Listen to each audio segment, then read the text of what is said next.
Assalamualaikum anak-anak ibu yang soleh dan soleha. Jumpa lagi di pembelajaran daring Pendidikan Agama Islam dan Budi Pekerti kelas 7 semester ganjil di SMP Negeri 31 Medan dengan judul materi Indahnya Kebersamaan dengan Sholat Berjamaah. Sebelum belajar, jangan lupa berdoa ya.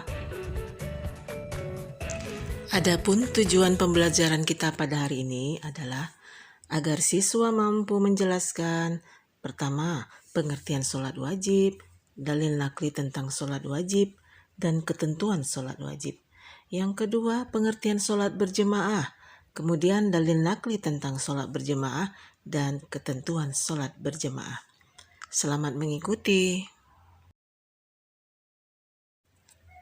Anak-anak ibu yang soleh dan soleha, masjid merupakan tempat beribadah umat Islam. Di masjid, mereka saling berdekatan, bertatapan, berjabat tangan, bersapa, dan berpautan hati demi mewujudkan semangat ukhuwah Islamiyah atau menjalin persatuan sesama umat Islam. Rasa persatuan yang paling indah adalah persatuan dan kebersamaan orang yang sholat berjamaah. Sholat menurut bahasa artinya doa, sedangkan menurut istilah syar'i, sholat adalah ibadah yang diawali dengan takbiratul ihram dan diakhiri dengan salam, dengan memenuhi ketentuan-ketentuan yang telah diatur dalam hukum Islam. Hukum sholat wajib adalah fardu ain, yaitu kewajiban setiap individu seorang muslim yang sudah baligh atau dewasa. Dasar hukum tentang kewajiban sholat adalah firman Allah Quran Surat Al-Ankabut ayat 45. Bismillahirrahmanirrahim. Wa aqimis sholah inna sholata tanha anil fahsya'i wal munkar. Yang artinya, dan dirikanlah sholat olehmu karena sholat itu dapat mencegah perbuatan keji dan mungkar. Dalam sebuah hadis, Nabi SAW bersabda, perintahkanlah anak-anakmu mengerjakan sholat di usia 7 tahun dan pukullah mereka kalau mereka enggan mengerjakan di waktu usia mereka 10 tahun. Hadis riwayat Abu Daud. Syarat wajib sholat maksudnya adalah suatu hal yang menyebabkan seseorang diwajibkan menjalankan sholat, yaitu Islam, baligh artinya telah cukup umur, berakal sehat, suci, dan telah sampai dakwah tentang sholat kepadanya. Sedangkan syarat sah sholat maksudnya suatu hal yang apabila akan melaksanakan sholat harus terpenuhi lebih dahulu. Adapun syarat sah sholat adalah suci badan, pakaian, dan tempat dari hadas dan najis, kemudian menutup aurat bagi laki-laki mulai dari sekurang-kurangnya mulai dari pusat sampai lutut, sedangkan bagi wanita seluruh tubuh kecuali muka dan telapak tangan. Kemudian telah masuk waktunya sholat, kemudian mengetahui tata cara sholat dan kemudian menghadap kiblat. Rukun sholat adalah suatu hal yang wajib dilakukan pada waktu mengerjakan sholat. Jika ada salah satu rukun tidak dikerjakan, maka sholatnya tidak sah. Adapun yang menjadi rukun sholat adalah berdiri jika mampu, niat, takbiratul ihram, membaca Al-Fatihah, rukuk tumakninah, i'tidal dengan tumakninah, duduk antara dua sujud, duduk akhir, membaca tasyahud akhir, membaca selawat Nabi, salam pertama, dan tertib. Perhatikan posisi kakinya. Sunnah sholat adalah segala sesuatu yang utama dikerjakan pada waktu sholat, seperti membaca basmalah ketika akan memulai sholat, kemudian mengangkat kedua tangan sejajar dengan pundak atau telinga ketika takbiratul ihram, kemudian membaca doa iftitah, dan lain-lain.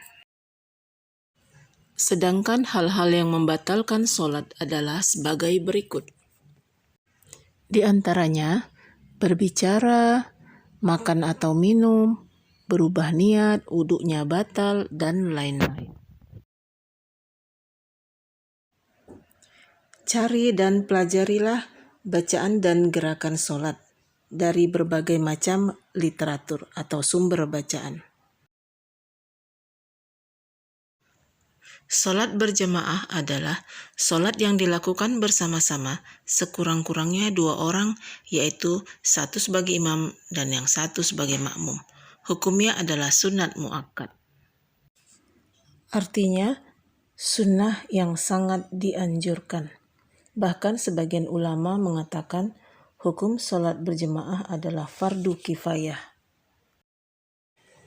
Dalil tentang sholat berjamaah dari Abu Darda radhiyallahu an berkata, saya telah mendengar Rasulullah sallallahu alaihi wasallam bersabda, tidak terdapat 3 orang berkumpul di perkampungan, hutan atau kota, kemudian tidak melakukan sholat berjamaah, melainkan telah dijajah oleh syaitan.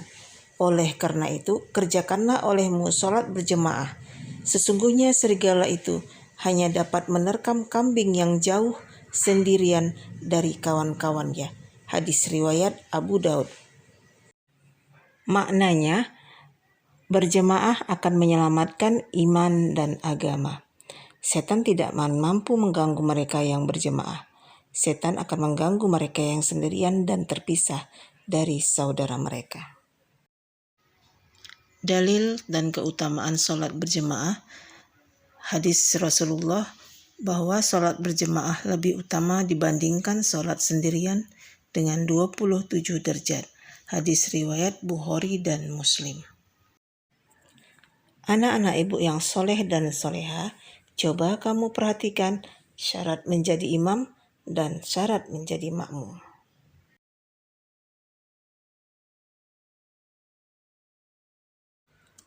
Tata cara sholat berjamaah, pertama diawali dengan azan dan iqomah, tetapi kalau tidak memungkinkan cukup iqomah saja.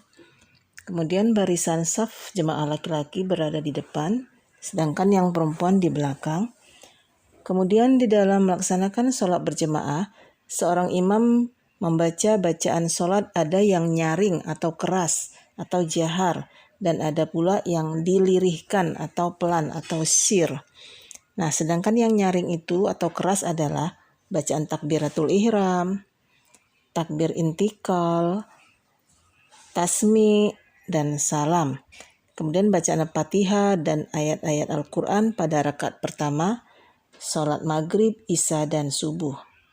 Kemudian ucapan bacaan amin bagi imam dan makmum setelah selesai membaca surah Al-Fatihah.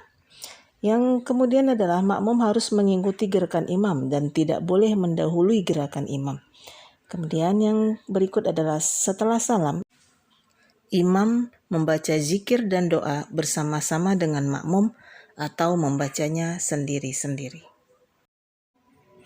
Sholat berjamaah boleh ditinggalkan apabila terdapat halangan seperti hujan yang mengakibatkan susah menuju ke tempat sholat berjamaah, kemudian angin kencang yang sangat membahayakan, kemudian sakit yang mengakibatkan susah berjalan ke tempat sholat, lalu sangat ingin buang air besar atau kecil, dan karena baru makan makanan yang bau yang sukar dihilangkan, seperti petai dan jengkol, barulah bisa melakukan sholat sendirian ataupun secara munfarid. Perbandingan pahala antara sholat sendiri dan berjemaah, yaitu 1 berbanding 27, sehingga sholat berjemaah memiliki keutamaan, yaitu menjalin silaturahmi antar sesama, kemudian mengajarkan hidup disiplin, saling mencintai dan menghargai. Kemudian yang ketiga, menjaga persatuan, kesatuan, dan kebersamaan. Yang keempat, menahan diri dari kemauan sendiri atau egois. Yang kelima, mengajarkan kepatuhan seorang muslim kepada pimpinannya. Perilaku mencintai sholat berjamaah dapat diwujudkan seperti segera ke masjid ketika masuk waktu sholat, langsung azan ataupun mendengarkan azan, kemudian mengajak teman-teman untuk sholat berjemaah, suka bersilaturahmi, mendatangi majelis taklim untuk menuntut ilmu agama, kemudian tidak membeda-bedakan status sosial dan bersikap demokratis, kemudian taat pada pimpinan selama pimpinan itu benar, kemudian menjaga persatuan dan kesatuan.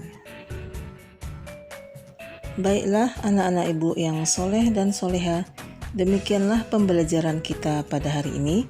Ibu harapkan jadilah generasi Islam yang cinta akan masjid dan memakmurkan masjid dengan sholat berjamaah. Baik, Ibu ucapkan terima kasih. Mohon maaf atas kesalahan dan kita akhiri dengan wassalamualaikum warahmatullahi wabarakatuh.